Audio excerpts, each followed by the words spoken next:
안녕하세요. 오늘 관광객 행동론 수업을 시작해 보겠습니다. 자, 오늘 우리가 다뤄야 될 주제는 그 문화 및 사회 계층인데 이것이 또 관광 행동하고 어떤 상관관계가 밀접한 관계가 있는지 좀 알아보도록 할게요. 우리가 보게 되면 그 어떤 제품이나 서비스를 구매하는데 어떤 다양한 요인들이 작용하잖아요.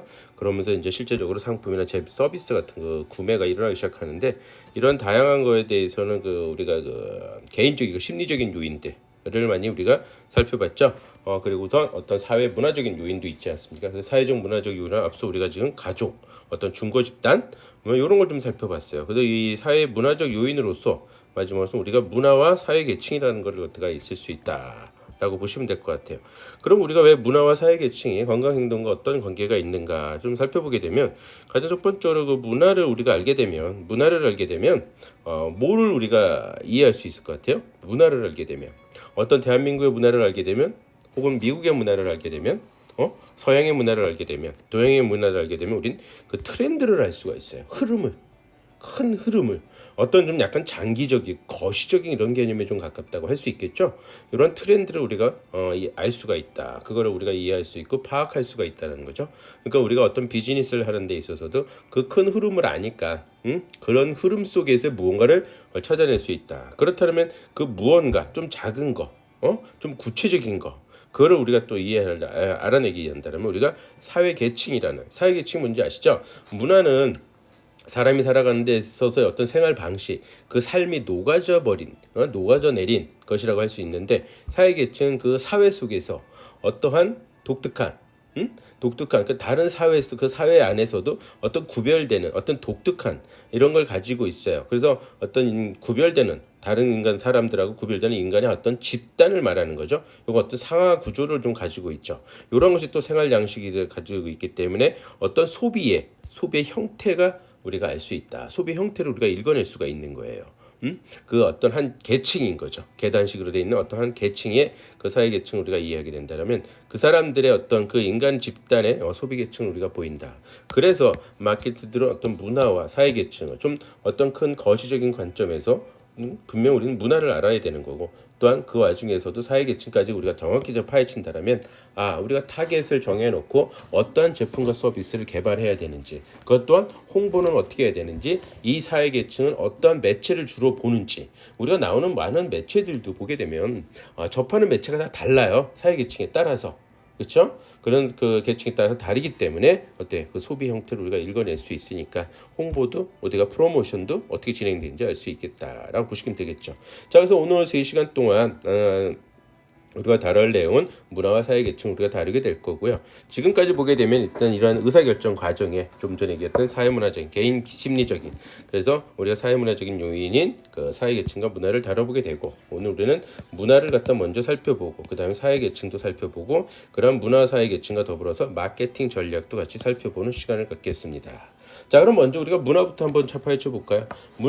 문화는 그 인간의 욕구 그는 문화라는 거는 어떤 그 인간이 살아가기 위해서 어떤 자연 환경에 적응하기 위해서 그게 살아가는 거 아니겠습니까? 자연 환경에 적응하기 위해서 만들어 놓은 어떤 틀이라고 할 수 있겠죠. 그래서 그 틀 안에서 그 어떤 큰 틀 안에서 인간의 어떤 욕구를 갖다가 충족시켜 줄 수 있는 그 틀이죠. 그 안에서 그 틀을 갖다가 욕구를 갖다 충족하게 되고 그래서 내가 어떤 그 욕구 충족을 하기 위한 어떤 행위들을 하겠죠. 먹고 싶은 거, 사고 싶은 거, 자고 싶은 거. 그 틀 안에서 이제 그 틀을 벗어나서 하지는 않을 겁니다. 자연의 환경에 적응하기 위해서 인간의 어떤 안전이라는 이런 것게 됐죠. 그래서 그런 틀이라고 하는 것의 차원에서 본다면 인간의 어떤 욕구 충족과 어떤 그 행위에 가장 기본적인 요소다라고 할 수 있겠어요. 그럼 우리가 그 틀 안에서 어떻겠습니까? 그 틀 안에서 태어나서 점점 사회화 과정을 겪겠죠. 하나의 구성원으로서. 그래서 거기에 가치관, 거기에 어떤 우리가 인지를 하게 되는 거고 흥미, 행위 이런 것들을 우리는 학습을 할 수밖에는 없다. 저절로 학습이 되는 거죠. 내가 선택한다기보다는 내가 태어나서 이렇게 했기 때문에 우리가 가족에서도 얘기했듯이 내가 스스로 결정해내린 건 아니었죠. 그렇기 때문에 이런 것을 우리는 학습하게 되기 때문에 한번 비교를 해보면 미국에서 성장한 사람들의 그 특징을 보게 되면 관심을 갖는 게 과연 뭐냐. 어떤 성취, 명예, 어떤 실천, 물질, 자유, 용기 이런 것들이 좀 관심을 갖는 단어들이다라고 보시면 돼요. 그러나 한국에서 성장한 사람들은 좀 다르죠. 어떤 가정, 우정 예의 범절, 주의에 좀 관심을 갖죠. 주의에 좀 신경을 쓰는 편이고, 그렇죠. 그런 것이 있다라고 볼 수 있겠습니다. 그래서 이렇게 미국에서 성장과 한국에서 성장이 분명히 차이가 발생이 된다라는 거죠. 즉, 그래서 문화라는 거를 우리가 차이가 발생이 됐기 때문에 그 문화의 차이를 우리가 알게 되면 어떻게 라이프 스타일, 라이프 스타일의 소비 형태, 소비의 한 단면이라고 그러셨습니까? 라이프 스타일이 그런 그 소비의 한 단면을 우리가 차이를 읽어낼 수가 있고, 그렇기 때문에 소비 행위를 우리는 알 수 있기 때문에 마케터 입장 상당히 중요하다라고 보시면 되겠죠. 자, 그럼 문화라는 건 어떤 인류학에서부터 맨 처음 시작을 했어요. 인류의 상당히 중요하고 핵심을 이루는, 당연하죠. 인간의 욕구를 갖다가 욕구 충족을 하고 거기에 따른 어떤 행동들을 취하는 고식이잖아요. 그런 고식이기 때문에 상당히 중요하죠. 인류학에서는. 근데 이 문화라는 단어는 어디서 처음 태어났냐? 경작한다는 뜻에서 나온 거예요. 경작. 그렇죠. 경작이란, 그럼 경작이란 과연 뭐냐? 경작이란 뭐 자연이라는 데다가, 자연에다가 내가 뭘 투여를 했죠? 노동을 투여했죠. 자연에다가 노동을 우리가 투여를 한 겁니다.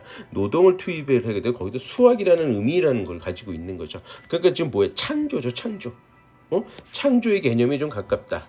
문화라는 것은 창조에 대한 개념을 가지고 있어서 예전에는 그것들 가치의 창조, 가치의 상승 이런 개념으로 좀 발전하기 시작을 했죠. 처음에 어떤 그 자연에 노동을 가해서 수확을 한다는, 이게 이제 자연에 적응하는 거잖아요. 그렇죠. 내가 추운 데 사는 사람, 내가 따뜻한 데 사는 사람, 그렇죠. 사계절이 항상 있는 데 사는 사람들이 거기에 맞게 그 자연에 노동을 가해서 수확을 하면서 우리가 살아가기 시작했다라는 거죠. 그런 거에서 그 가치의 창조를 해내고 가치의 상승이라는 의미를 갖고 있다가 최근에는 어때요? 예술을 창조하거나 교양이 있다. 이런 의미를 가지고 있는 곳이다라는 것이 이제 문화라는 거죠. 그러니까 문화의 개념은 이런 식으로 흘러갔다라는 거고요. 그럼 학자들마다 문화를 지금 현재 어떻게 평가를 내리고 있느냐? 어떤 예술, 윤리, 도덕, 법률, 관습 이런 것들이 어떻게 됐습니까? 우리가 자연 환경에 적응하기 살기 위해서 필요한 것들이죠. 이런 필요한 것들이잖아요. 어떤 관습이나 지켜야 될 도덕이라든가 윤리라든가 이런 것을 다 포함하는 복합적인 총체라는 거죠. 자연환경에 살면서 지식, 신념, 기술 이런 것이 다 생기고 거기에 따라서 서로 다툼, 전쟁 이런 것을 막기 위해서 어떤 윤리, 도덕, 법률, 관습들도 만들어지고 이런 것이 복합적인 총체라고 테일러가 얘기를 했습니다. 그렇죠? 타이어루가 그렇게 얘기를 했죠. 그 다음 이제 린턴은 어떻게 했어요? 그러한 행동의 결과, 아까 욕구 충족, 어떤 그런 행위 이런 얘기들을 했잖아요. 그 틀 안에서 그래서 어떤 행동의 결과라든가 내가 또한 그러한 것을 갖다 시행착오도 겪겠죠. 거기에서 학습을 하게 되는 거죠. 그런 학습을 하게 되는 행동의 어떤 구성체가 되고 있다라고 보면 되는 거죠. 그러다 제리는 뭐라고 했습니다. 이 모든 것들, 즉 사회 전반에 보다 생활 양식, 살아가는 거잖아요. 내가 삶을 영위해 나가는, 삶을 살아가는 하나의 방식인 것이다. 양식인 것이다. 방식, 양식 이런 거가 바로 뭐다? 문화다라고 얘기하는 거죠. 그래서 문화의 건 뭐겠습니까? 한 사회 속에 살아가는 사람들의 사회적인 거죠. 그 사회의 구성원으로서 사회의 과정에서 내려오는 선대서부터 내려오는 어떤 역사적인 의미를 가지고 있죠. 그래서 사회적이고 어떤 사회를 구성하기 위해서, 사회를 유지하기 위해서 만드는 게 문화라는 거죠. 그러니까 사회적인 거 될 수밖에 없고 어떤 역사적 선대서부터 내려왔으니까. 그렇죠. 역사적이다. 여기에는 정신적인 거, 물질적인 거 있는 하나의 유산이다라고 보시게 되는 거죠. 그리고 조금 전에 아까 미국과 한국 이런 것들 제가 문화를 비교를 했어요. 거기서 그 문화에서 살아온 사람들의 어떤 관심을 갖는 것들에 대해 비교를 한번 했었잖아요. 거기서 보듯이 알다시피 각각의 그 문화 속에서 살고 있는 사람들은 각각의 구별되는 어떤 독특한, 왜? 그 자연환경이 다 다르지 않습니까? 자연환경에 적응해서 살아야 하는 어떤 생활 양식, 생활 방식이다 보니까 다들 독특하죠. 그 문화마다. 그래서 독특한 어떤 구별되는 생활 양식이다. 이것이 바로 문화다. 그래서 정리를 하면 한 사회 속에 살아가는 사람들의 어떤 사회적인, 어떤 역사적인, 정신적인, 물질적인 유산으로서 그 사람들의 어떤 독특한 생활 양식이 바로 문화다라고 여러분들은 보시면 된다라는 거죠. 좀 더 구체적으로 정리를 해보자면 역사적인 유물 같은 과거 유산도 우리가 여기에 포함이 될 것이고, 그렇죠? 영화나 축제와 같은 현 시대의 산물도 있을 것이고, 이건 결국 나중에 후대에 가게 되면 또 과거의 유산이 되겠죠. 그 다음에 이제 책, 석탑, 고탑, 건물 같은 이런 유형적인 거, 보이는 것도 있겠고요. 그 다음에 도덕, 생활, 풍습, 관습, 윤리 뭐 이런 것들 무형적인 것도 있다. 그래서 정신적, 물리적인, 사회적, 역사적 유산이다라고 얘기를 하시면 될 것 같아요. 그렇죠? 이게 이제 문화라고 정리가 되고, 이 문화는 이제 뭐든지 다들 그 다수의 그 구성원들이 공유를 하겠죠. 응? 한두 100명 중에 한 명만 하면 안 되는 거니까 다수가 공유를 하는 거예요. 그래서 거기에 의미와 전통이 반영이 되는 거죠. 어떤 선대서부터 내려오는 어떤 삶의 지혜 같은 것들이 다 반영이 되고 또 그 속에 있는 어떤 가치나 규범이 뭐예요? 인간의 그 행위에 영향을 미치죠. 통제를 하는 거죠. 앞으로 이렇게 해야 돼. 여기선 저렇게 해야 돼. A 상황일 경우에 이런 행동을 해야 되고 B 상황에서는 저런 행동을 해야 돼. 이런 식으로 어떤 행위에 영향, 컨트롤, 통제가 역할을 해주는 것도 또한 문화다라는 걸 우리가 또 역으로 또 생각해 볼 수 있다라는 거죠. 그럼 이런 문화를 갖다가 우리가 본다라면 이 문화의 특징이 있을 거 아니겠습니까? 그럼 이런 문화들은 도대체 어떤 특징을 갖고 있는가? 어떤 특징을 갖고 있는가 한번 살펴보게 되면 학습이 된다. 항상 학습이 되는 거죠. 왜 시행착오를 겪으면서 그래서 인간의 학습이 되고 거기에 또 삶의 지혜가 쌓이고 사회적 역사적으로 유산이다라고 말씀드리고 아까 인간의 행동을 통제하게 되는 어떤 관리, 어떤 좀 관습, 윤리, 도덕, 법률 이런 것들이잖아요. 그러니까 통제가 되기 때문에 규범적이다라고 할 수 있겠죠. 그 다음에 가변적이다. 당연히 학습이 되니까 후천적으로 계속 학습이 되니까 선대의 어떤 삶의 지혜가 녹아내린 것과 그 다음에 현 시대에 또 살아가면서도 새로운 지혜가 생기는 거죠. 이런 것들이 계속 축적되니까 어떻게 가변적일 수밖에는 없고 그 다음에 많은 사람들이 그 사회를 구성하고 있는 많은 사람들이 공유를 해야 되는 거죠. 아까도 얘기했듯이 뭐 한두 명만 한다 그러면은 이거는 그 문화의 특징이 될 수가 없다는 거죠. 많은 사람들이 공유해야 되는 거고. 또한 문화는 여러 가지 구성 요소들이 있겠지 않겠습니까? 뭐 과거 유산서부터 현대의 산물이고 정신적이고 물질적이고 이런 것들이 다 따로따로 노는 독립적인 게 아니라 하나의 더 밀접한 상호관계를 가지고 있는 전체를 이루고 있다. 이런 특징을 갖고 있다라는 거죠. 그럼 좀 더 구체적으로 보자면 문화는 일단 학습이 된다. 사회 과정을 통해서 학습을 하는 거죠. 원어브댐으로서 구성원의 한 사람으로서 문화적인 가치, 즉 어떤 판단력, 어떤 적합한 행동, 내 역할과 위치에 따른 어떤 행동, 그 욕구를 충족하는 방법 이런 것들을 우리는 그 사회에서 그 문화에서 배운다. 그래서 문화적 가치를 우리는 학습을 할 수밖에 없다는 거죠. 그렇죠? 이렇게 학습을 하게 되니까 인간은 어떻게 돼요? 내가 선대에서 물려받은 것들, 정신적이고 물질적인 유산을 또한 후대에 다시 전달을 해줘야 되죠. 그렇기 때문에 사회 문화적인 유산이 될 수밖에 그 사회를 계속 유지를 해나가야 되잖아요. 그 다음에 더 유지만 할 게 되면 또 발전을 시켜야 되는 거죠. 즉 그래서 거기에 항상 그 당 시대에 살고 있는 사람들의 지혜가 들어가서 그 지혜가 후대에 전달이 된다. 그래서 양적으로나 질적으로나 성숙될 수밖에 없다라고 보시면 되겠죠. 그렇기 때문에 갖고 있는 특징이 뭐예요? 이렇게 문화는 학습이 되고 문화는 사회적이고 역사적인 어떤 유산이고 그러면 하나의 규범이 되는 거죠. 아까도 말씀드렸듯이 자연환경에 적응해 가면서 만들어지는 것들이잖아요. 만들어지는 것도 축적되고 쌓여지면서 이런 것들이 뭐야? 인간의 행동을 갖다가 통제를 하게 되는 거죠. 여기엔 또 문화 가지고 있는 특징 중에 하나 뭔지 아시죠? 영향력을 미치는 거예요. 문화는 그 문화 속에서 살고 있는 사람들의 행위를 갖다가 영향력을 미친다. 그렇기 때문에 우리가 지금 요 포인트가 가장 중요시되는 거다. 사람들의 어떤 행위, 그래서 소비하는 행위, 어떤 관광이나 제품이나 서비스 이런 걸 소비하는 행위에 영향력을 미치는 것이 뭐다? 네, 문화라는 사실이에요. 그래서 그 문화가 그래서 규범적이다라는 걸 우리가 알 수 있겠고 조금 전에 얘기했듯이 문화는 후천적으로 학습된다 그랬잖아. 이런 학습이 된다라는 건데 이런 것들은 그래서 어떤 학습된 행동의 어떤 결과물 이런 얘기들을 하잖아요. 이건 결국엔 뭐예요? 새로운 시행착오도 겪는다라는 이런 이야기도 제가 해드렸는데 이 시행착오 겪는 게 뭐예요? 그때 당시에 그 시대에 사회적인 어떤 욕구들이 있을 거 아닙니까? 그 욕구들에 의해서 받아들여지게 되는 거죠. 자, 예전에 우리가 그 관혼상제 같은 경우 예전에는 거의 5대 할아버지까지 다 제사를 지내다 이젠 3대까지 내려와서 아주 간단하게 예전에 비하면 정말 점점 간단하게 검소해지는 게 지내고 있다라는 거죠. 그건 뭐예요? 현 시대의 사회적 욕구를 계속 받아들이면서 변해해 간다라는 거죠. 그 다음에 다른 타 문화와 같이 타 문화가 또 들어올 수도 있지 않습니까? 타 문화의 어떤 유입도 될 수 있겠죠. 그렇지 않겠습니까? 다른 문화나 이런 것들에 유입이 되게 되면 어떻게 되냐? 충돌이 발생할 수도 있겠죠. 그래서 다른 문화와 미국 문화와 한국 문화가 충돌이 발생돼요. 그렇게 되면 여기는 여러 가지 방법들의 결과가 나오겠죠. 한쪽 문화로 완전히 다 흡수가 되거나 아니면은 싸워가지고 어느 하나를 완전히 뿌리치거나 아니면 충돌이 일어나서 무언가 또 다 새로운 것들이 만들어내는 이런 일들이 벌어지죠. 결국은 문화는 가변적으로 변해갈 수밖에 없다라고 보시면 되겠죠.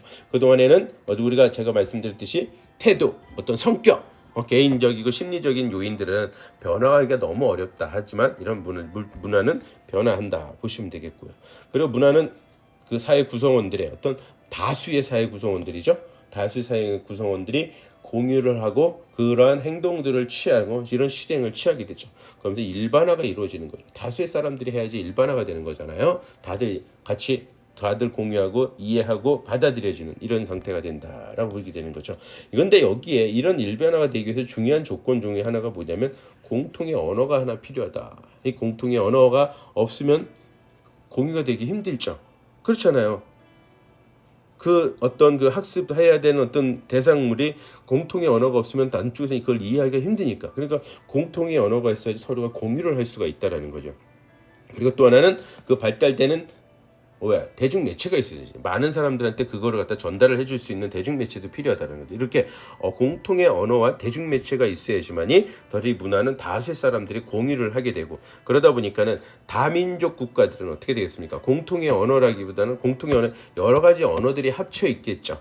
그러니까 미국 같은 경우엔 다민족 국가잖아요. 그래서 차이나타운이라는 그 나라 말들을 사용하게 되는 차이나타운, 한인타운 그렇죠. 그다음에 멕시코나 남미에가 사람들이 몰려 사는 또한 유럽 사람들이 몰려 사는 이런 식으로 뭐라 그럴까요? 하위의 문화가 또 만들어지고 있다라는 거죠. 하위의 문화가. 그래서 다민족 국가들은 다수의 하위 문화가 존재를 해요. 근데 단일 민족 국가들은 어떻게 단일 민족이고 단일 언어를 사용하게 되다 보니까 일반적으로 단일 문화가 형성이 되는 경향이 있다라고 보시면 돼요. 그래서 이 언어의 역할이 문화를 갖다가 그 공유를 하는 것에 있어서 상당히 중요한 역할을 하고 있다라고 보시면 되겠죠. 그다음에 이제 문화는 아까 얘기했듯이 문화를 구성하고 있는 과거 유산, 현대의 산물들, 정신적인 거고 물리적인 이런 문화를 구성하는 요소들이 서로 독립적으로 돼 있지 않다. 항상 긴밀한 관계를 유지하면서 하나의 큰 전체를 형성하고 있다라고 보시면 돼요. 이것이 이제 문화의 특징이다라고 보시면 되겠죠. 그래서 다시 정리하자면 문화는 학습이 되고 어떤 사회적이고 역사적인 유산이고 또한 인간의 행위를 통제하는 규범적이고 그 다음에 항상 후천적으로 학습되고 그 시대의 어떤 사회적 욕구를 받아들여야 되기 때문에 가변적이고 그 다음에 많은 다수의 구성원들이 공유를 해야지 일반화가 되고 다들 이해하고 실행을 할 수 있다는 거죠. 그리고 문화를 구성하는 각각의 요소들은 따로따로 노는 독립적인 게 아니라 하나의 큰 전체를 이룬다. 이것이 문화의 특징이다라고 보시면 되겠죠. 그럼 이런 문화를 갖다 한번 분류를 한번 해볼게요. 이런 문화는 어떠한 문화들이 있나? 조금 전에도 제가 그 다수의 구성원들이 공유한다 그러면서 다민족 국가를 하다 보면서 뭐라 그랬습니까?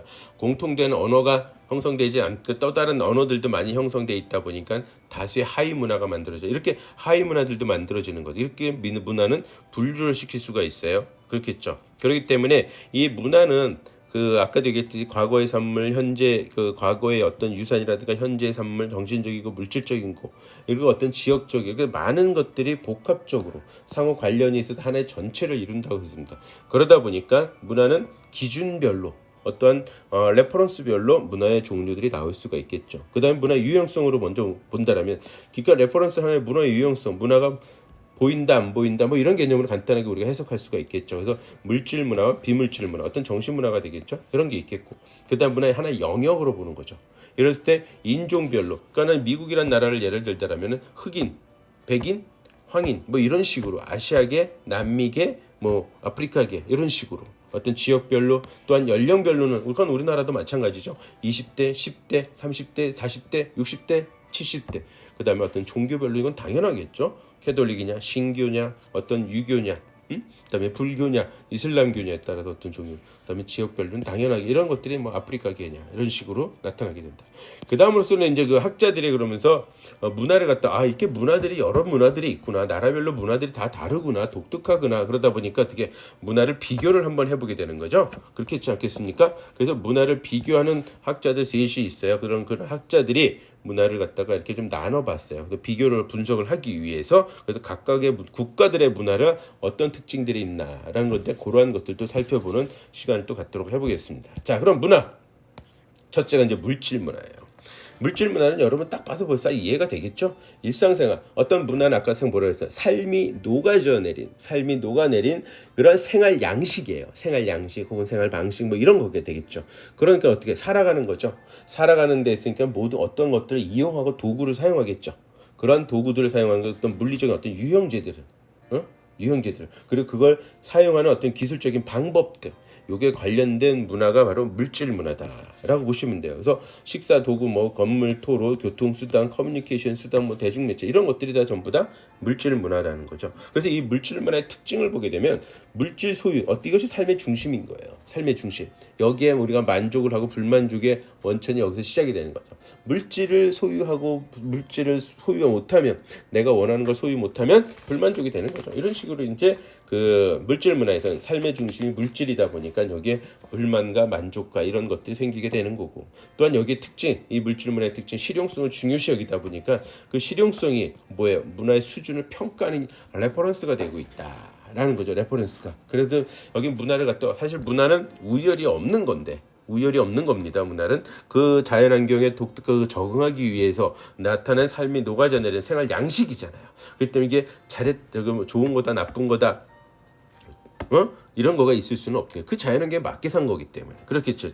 그렇기 때문에 없지만 이 물질 문화 차원에서 보는 거는 실용성을 보는다 보니까 사회 간의 그 우열을 기준으로 이용하게 되는 이런 게 된다라고 보시게 되죠. 그러다 보니까 기준 같은 거 이렇게 보는 거예요. 욕구 충족을 위해서 어떠한 재화나 도구가 사용되는가라고 이야기를 한다라는 거죠.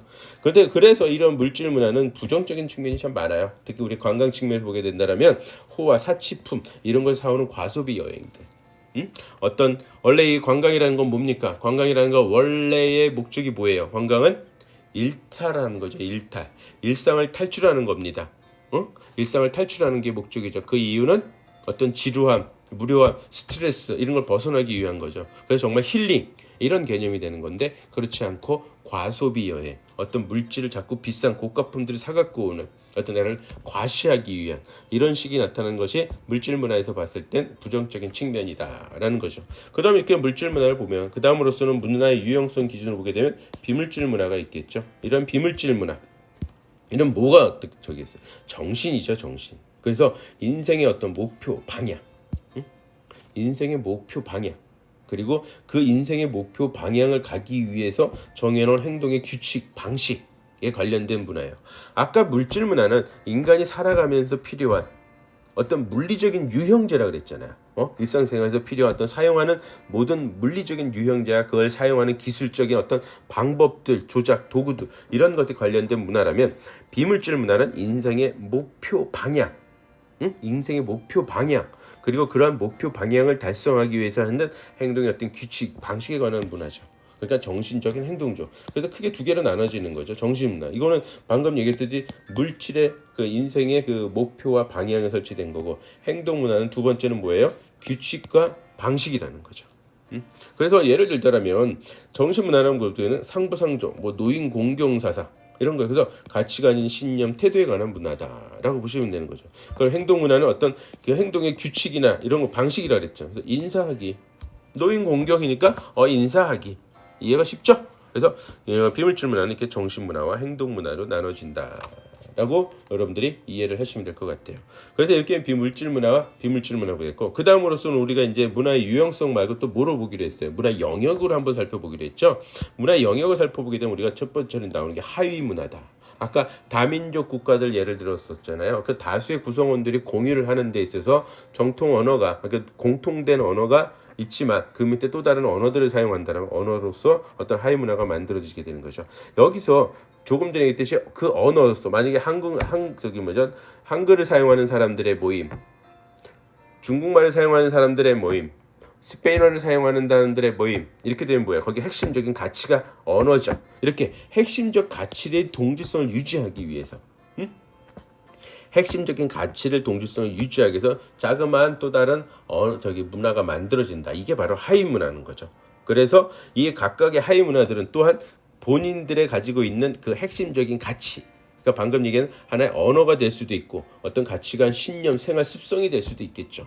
이런 것을 갖다가 지키기 위하기 때문에 서로 하위 문화들은 또한 상이한 어떤 행동 양식들이 나타난다라고 보시면 될 것 같아요. 그래서 이걸 나누는 것들을 보면 대부분이 인종, 연령, 종교, 지역 이런 것들이 상당히 영향력을 크게 미친다라고 볼 수 있겠죠. 여기에는 아까도 말씀드렸지만 신념이나 가치관, 어떤 교류, 그다음에 어떤 교육이나 경제 상태, 그리고 언어 이런 것들에 또 영향을 미쳐서 이런 그 하위 문화들이 만들어진다라고 우리가 알 수 있겠죠. 그럼 먼저 인종별, 뭐 뻔하죠. 인종별이야 뭐 다민족 국가들은 황인족이냐 흑인족이냐 이런 식으로 나눠지게 되는데 재밌는 건 뭐냐면 이게 또 관광 차에서 그 관광 측면에서 본다라면 독특한 체험 관광이 또 만들어지기도 한다라고 하는 거죠. 그렇죠? 미국 같은 경우도 LA 같은 경우에 가끔씩 또 유럽 나갔을 때 아프리카 갔을 때 저는 가끔씩은 그래요. 여기 우리 그 차이나타운이 하나 잘 만들어졌다는데 한번 가봅시다. 여러분들도 그 축제 인천에 가시게 되면 차이나타운에서 우리나라도 차이나타운이 형성되어 있거든요. 인천에 가시게 되면 축제가 열려요. 그럼 완전 진짜 중국 분위기입니다. 오히려 중국보다 더 중국 분위기일 때도 있어요. 축제 같은 데 가서 보시게 되면. 그래서 새로운 어떤 독특한 문화를 갖다 우리가 체험해 볼 수도 있는 것이죠. 그래서 어떤 관광 컨텐츠로서 관광 자원으로서도 재밌는 것이 될 수 있다. 매력적인 것이 될 수도 있다라고 보시면 돼요. 하여튼 어찌됐건 인종별로 이렇게 나눠지게 되고 다음에 이제 연령별도 당연히 우리나라도 뭐 청소년층, 중년층, 장년층, 노년층, 그다음에 유아층 노는 행위나 소비하는 행위나 일탈 이런 것들이 다 다르게 나타나는 거죠. 특히나 우리 80년대 엽비족이라든가 2000년대 윤족이라든가 요즘엔 N세대, N세대, MZ세대, X세대, Y세대, Z세대 이런 식으로 이 사람들의 특징이 뭐예요? 쇼핑 성향, 행동, 어떤 미디어를 접하는 방법, 미디어를 접하는 그 대상자들 이것이 다 연령별로 상당한 차이가 있다라고 보시면 되겠죠. 그래서 이렇게 또 연령별로도 하위 문화가 또한 형성이 된다. 그 연령에 따른 어떤 핵심적인 가치들이 있어요. 생각하는 가치들, 가치관 어떤 신념들 있죠. 그걸 또 지키기 위해서 동기성을 유지하기 위해서 만들어지는 하위 문화가 이렇게 만들어지게 되고 그렇죠. 그 다음에 그래서 하나의 사회를 제가 사례를 한번 갖고 왔는데 이게 뭐냐면 이제 서울시에서 이 서울시에서 연령별로 그 문화를 즐기는 층들을 한번 분류를 해봤는데 8개 문화로 이렇게 나눠지더라는 거죠. 여기에 이제 가장 키워드 중에 하나는 뭐냐면 결혼했냐, 아이가 있냐 없냐가 상당히 다르게 나타난다는 거예요. 결혼했냐, 아이가 있냐 없냐라는 게 나타나는데 그래서 20대 뭐 결혼 안 한 문화 열광족이죠. 그렇죠. 문화생활을 하게 되는 거죠. 물론 이제 여기에 기본적으로 어떤 경제적인 건 어느 정도는 받쳐주고 있다라는 상황에서 보는 거죠. 30대는 이제 결혼했냐 안 했냐, 결혼 안 했으면 화려한 싱글력, 그래서 문화에 아낌없이 투자하겠죠. 다음에 이제 결혼했으니까 육아맘이죠. 아이 이제 육아만 해야 되고. 40대는 또 세 가지가 나눠지죠. 결혼했냐 안 했냐, 그렇잖아요. 결혼했냐 안 했냐, 결혼을 아직 안 했냐. 여기에 따르고 저기엔 뭐가 나타난다? 아이가 확실히 있냐 없냐, 아이가 있냐 없냐. 라고 보는 거죠. 그래서 이렇게 나눠지게 되고 50대, 60대도 마찬가지죠. 그래서 8개로 나눠지는데 이 문화 지출 면에서 한번 이렇게 살펴봤더니 보통 1인당 한 사람당 약 한 1년에 55만 원 정도로 공통적으로 평균이에요. 그렇지만 역시나 문화에 아낌없이 투자하는 화려한 싱글녀가 문화 지출이 제일 높습니다. 30대 화려한 싱글녀가 문화 생활을 같이 즐기는 거가 높게 나타났다라고 우리가 알 수 있어요. 그런데 또 재밌는 게 뭐냐? 좀 더 구체적으로 들어가 봤더니 자기 만족형, 어떤 문화 열광적, 싱글적 이런 거잖아요. 그다음에 가족 행복 추구형으로 크게 나눠질 수 있겠죠. 이건 이제 육아만 아이하고 해서 육아를 어떻게 하는 거겠죠. 이렇게 차이가 났는데 문화에 관심도는 당연히 자기 만족 추구형이 높게 나타났어요. 근데 가족 추구형은 문화에 대해서는 다들 떨어진다. 근데 재밌는 게 삶의 만족도는 거꾸로 다르게 나타난다. 자기 만족도는 삶의 만족이 없어. 그래서 문화생활을 더더욱 하려는지는 모르겠죠. 그 다음에 가족 행복 추구에는 오히려 삶의 만족도가 더 높게 나타나더라라는 사실이에요. 이런 것을 우리가 알 수 있겠죠. 그래서 문화생활을 즐기는 형태가 자기 만족 추구형들이 상당히 많이 즐기고 관심이 높던데 그게 아마도 아니면 그 아이가 없어서 나타나는 수도 있겠지만 어떤 삶의 만족도는 떨어지기 때문에 그런 삶의 만족도를 올리기 위해서 문화생활을 하고 있지 않냐 이런 또한 해석도 해볼만 하겠다 싶습니다. 그렇죠? 여기 이제 서울시에서 연령대별로 그 문화활동, 문화생활을 갖다가 한번 조사를 해본 겁니다. 그 8가지 그러니까 이런 형태가 나타났다라고 보시면 되겠죠. 자, 그래서 그 다음으로서는 이제 하위 문화는 뭐냐? 종교별. 뻔하죠. 이 종교, 딴 건 몰라도 종교적 신념. 이 종교적 신념이 생활 태도와 행동 양식 아주 상당히 큰 지배적인 영향을 나타난다. 그래서 그게 뭐 사이비가 됐든 아닌 걸 그런 걸 다 떠나서 이 종교별로 행하는 소비 행동, 어떤 생활 태도는 정말 되게 많이 다르게 나타나죠. 정말 많이 다르게 나타나기 때문에 상당히 우리가 주의 깊게 유의 깊게 살펴봐야 될 곳 중에 하나입니다. 그래서 어떤 그 관광 산업은 아예 그냥 한쪽에 모든 걸 올인을 해버리는 경우도 되게 많죠. 기독교 대상 타겟 시장 아니면 아예 그게 바로 뭐예요? 이 종교별로 나서서 나타나는 그 관광 상품인 특징이 뭐예요? 성지순례죠, 성지순례. 성지순례. 그래서 불교는 불교, 이슬람은 이슬람. 이슬람은 1년에 한 번은 완전히 대대박을 치게 되죠. 왜? 1년에 한 번씩 라마단 기간에 모이게 돼 있거든요. 그래서 봄에 그거만 해도 저한테도 한번 제의가 온 적이 있었는데 도저히 제가 너무나 그거 하다가는 제 모든 것이 저기 할 것 같아. 너무나 한번 하기도 너무 커버리거든요. 하여튼 이러한 성지순례 형태로 나타나게 된다라고 볼 수도 있겠어요. 이 하위 문화가 또한 종교별로 이렇게 나타난다. 여러분 생각하시면 되고요. 우리나라도 이런 그 하나의 예를 살펴보면 한국인 설 약간의 그 종교별 하위 문화 중에 하나겠죠. 그거는 바로 어떤 유교 문화에서 시작된 거다라고 할 수 있겠죠. 유교 단에 종교라고 하면 종교라고 할 수 있지 않겠습니까? 그래서 한국인의 설도 마찬가지고 그래서 여기에 노는 형태들을 살펴보게 되면 일단 고향의 방문계 되게 높아요. 거의 반 가까이가 항상 고향을 찾아가게 되는 거다. 이게 그 어떤 유교에서 나온 유교 사상에서 받아온 그런 모습이 되겠죠. 그다음에서 노는 방법들이라든가 그때 차례를 지냈을 때 불교 쪽에서는 종교별로 분명히 다르죠. 불교 쪽은 거의 다 지낸다. 90% 이상이. 기독교는 차례를 갖다가 어떻게 한다? 25%만 지낸다. 라고 볼 수 있겠죠. 물론 묵상까지 하는 걸 찾아보게 되면 그나마 좀 낫다. 그다음 낫다라는 표현은 좀 잘못됐고 기독교식까지 하게 되면 그나마 차례를 지내는 사람들이 대략 한 70% 이상이 넘게 나오고 있는 걸 우리가 알 수 있고 근데 묘하게 천주교는 70% 이상이 차례를 지내고 있다라는 거죠. 그다음에 아예 종교가 없는 무교도 80% 이상. 결국엔 이거는 전체적으로 뭐냐면 우리 대한민국이 또 유교적인 영향을 받고 있는 거다라고 할 수 있겠죠. 그건 대한민국의 문화의 하위 문화 중에 나타난다라고 보시게 됐죠. 그다음에서 놀이는 과연 뭐하고 놀이를 여가생활을 즐기나 했더니 윷놀이, 고수도. 그다음에 여기 이제 새롭게 증장된 게 뭔지 아세요? 노래방 가기. 이런 식으로 이제 우리나라에 이럴 때 여가 활동을 이렇게 즐기고 있구나. 우리가 그런 걸 알 수 있겠죠. 자, 이렇게 그냥 하위 문화가 이렇게 좀 나눠봤고요. 그다음에 이제 아까 제가 초두에 잠깐 말씀드렸듯이 많은 학자들이 그 각 국가마다 이렇게 그 문화가 다르면 행동 양식, 생활 양식이 다 다르다라는 거죠. 그러다 보니까 비교를 해보고 싶지 않겠습니까? 그래서 만 3명의 학자가 문화를 비교해서 분석하고 평가하는 모델을 만들어 봤어요. 그래서 이 모델을 한번 간단하게 한번 살펴볼까 싶어요.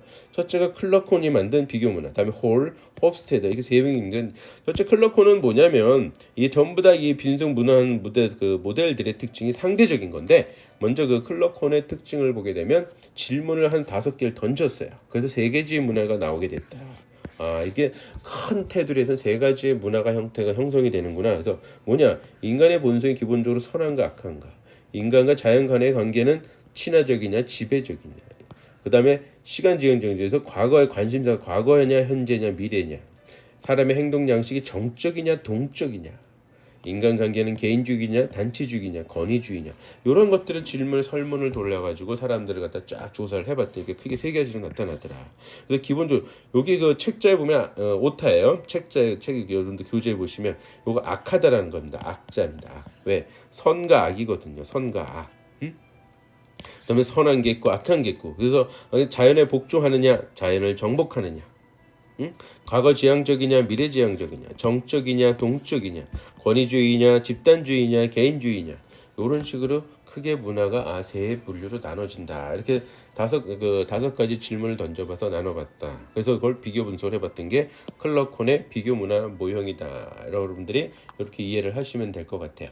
그 다음으로서는 그 홀의 비교 문화는 뭐냐면 크게 2가지로 나눴다. 약간 이분법적으로 나눴던 것이 조금은 저기하지만 고배경이냐 저배경이냐 이게 배경 자체를 갖다가 고배경이냐 그 하이 컨텐츠냐 로우 컨텐츠 이게 우열을 나타내는 게 아닙니다. 그냥 이렇게 나눠 놓은 거예요. 그래서 중국, 한국, 일본, 베트남, 아랍 이걸 또 고배경으로 집어넣고 영국, 북미, 그러니까 미국, 캐나다, 뭐 스칸디나비아, 노르웨이, 북유럽, 스위스, 독일 같은 경우는 이제 저배경으로 해놨던데 얘네들 특징을 보니까 좀 재밌겠다 이건 거예요. 사회적 지위를 고배경은 그러니까 사회적 지위나 신분을 되게 중요시 여긴다. 저배경은 실제 내용, 실용을 더 중요시 여긴다. 여기 보기엔 저배경은 경쟁이나 서면, 계약 이런 걸 더 중요시 여기지만 고배경은 신용, 비공식적인 거래 이런 것도 좀 더 중요시 여긴다라는 거죠. 그래서 이게 고배경은 의식, 절차, 상견례 이런 것들을 좋아한다. 그러나 저배경은 법 규정에 따라 그걸 진행을 하게 된다. 라는 거죠. 그래서 어떤 고배경에선 거래 관계나 이런 게 상당히 느린 협상이 이루어지게 되고 왜? 저배경은 그렇지만 저배경은 신속한 결정 왜? 시간은 돈이라고 생각하고 있기 때문에 그래서 고배경과 저배경은 또 이런 식으로 나눠진다. 그게 우리는 그러면 동양이냐 서양이다라고도 할 수 있겠지만은 이런 식으로 이렇게 고배경과 저배경으로 나왔다는 게 홀의 비교 문화 이용해서 그 국가의 사회 문화를 평가하는 역할을 해줬다라고 보시면 되고요. 사람들의 이러한 사고 방식을 갖고 있구나라고 하게 된 거죠. 그렇죠. 다음으로서는 이제 보게 되면 여기서 제가 질문 하나 던져볼까요? 조직상의 책임 문제가 발생됐을 때 책임은 누가 질까요? 고배경한 상태에서는 어떤 문제가 발생됐습니다. 조직에서 문제가 발생돼 그 책임을 잘못했어요. 책임을 누구한테 물을까? 고배경에서는 최고 책임자한테 책임을 묻는다. 그러나 저배경에서는 그 문제가 발생된 부서의 최하위층 책임자가 책임을 지게 된다라는 거죠. 그렇게 또 차이점도 있다라는 걸 여러분들이 관심도 한번 가져보시기 바라겠습니다. 자, 다음으로서는 이 홉스테드 세 번째죠. 홉스테드는 이제 국가문화의 성격을 이제 파악을 하게 되는데 이번에는 성격이에요. 조금 전에는 어떤 사고 방식이나 생활 양식인 건데 이 홉스테드는 성격을 파악하는 거죠. 그래서 성격을 파악할 때는 조직 관리에 상당한 유효하게 사용되고 있다라고 보시면 되는데 5가지 그 차원에서 성격을 파악했어요. 개인주의냐, 집단주의냐, 권력이냐, 어떤 권력의 그 간극, 격차가 벌어졌을 때 그걸 어떻게 받아들이느냐. 그다음 불확실성을 따서 회피를 하느냐, 불확실성을 맞닥뜨리냐.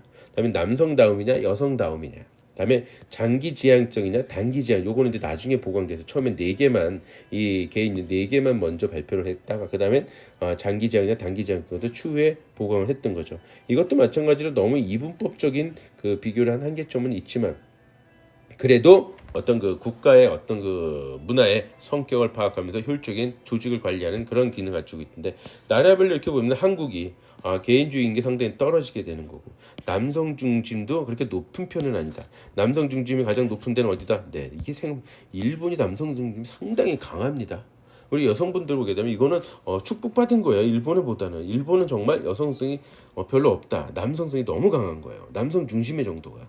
그러나 대한민국은 40 정도 그렇게 높은 편은 아니죠. 그다음에 권력 간의 이제 간극이라든가 권력의 간극이 뭐야?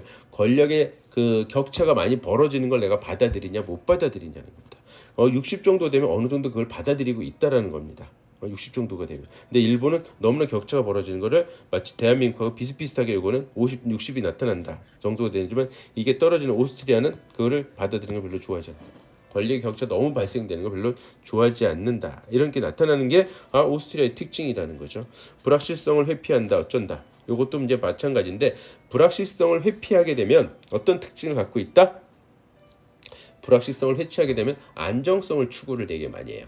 불확실성을 회피하는 것은 안정성을 추구를 하게 되는 거고 불확실성을 회피하는 것이 적으면 어떤 독창성을, 창조성을, 책임감을 또 많이 보이는 이런 특징 등이 든다. 이걸 좀 자세하게 보게 되면 이런 거예요.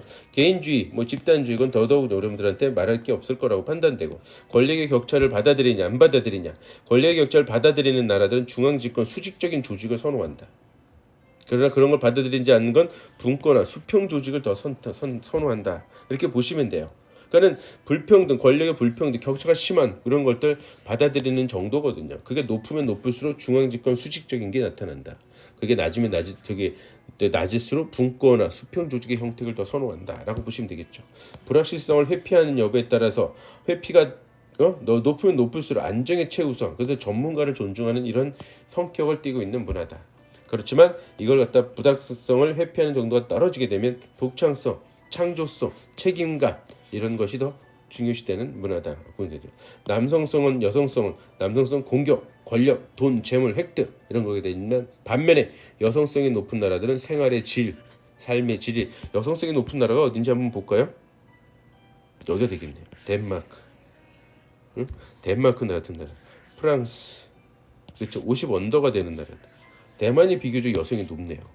그렇죠, 그렇죠. 이런 것이 나타나는 것이 특징이다라고 보시면 되겠죠. 그래서 남성성과 여성성이 이런 특징을 갖고 있는 각각의 문화다, 특징이다. 그런데 장기 지향성과 단기 지향성이 있는데, 요건 이제 장기 지향성이 있는 나라들의 특징, 문화의 특징은 뭐냐면 미래가 중심이 되는 거서 그러다 보니까 절약, 적응 능력, 보상 이런 게 좀 나타난다는 거죠. 장기 지향성. 응? 장기 지향성에서 절약이나 적응 능력, 보상을 갖다 지향하는 문화가 되고, 단기 지향성은 안정, 체면, 전통, 책임 준수 여기에 중시된 과거나 현재를 좀 더 포인트를 가지고 있다라는 것이에요. 그래서 이렇게 홉스테드는 5가지 차원에서의 그 각각의 문화에 국가의 문화에 갖다 성격을 갖다가 평가를 내렸다. 그래서 그러기 위해서는 그래서 그걸 가지고 우리는 조직 관리나 이런 데서 좀 유용하게 사용할 수 있다라고 보시면 될 것 같습니다. 자, 다음 순서 이렇게 문화를 마치고 다음에 우리가 이제 사회 계층에 대해서 우리가 이제 알아보게 될 건데요. 사회 계층은 잠시 쉬었다 하도록 하겠습니다.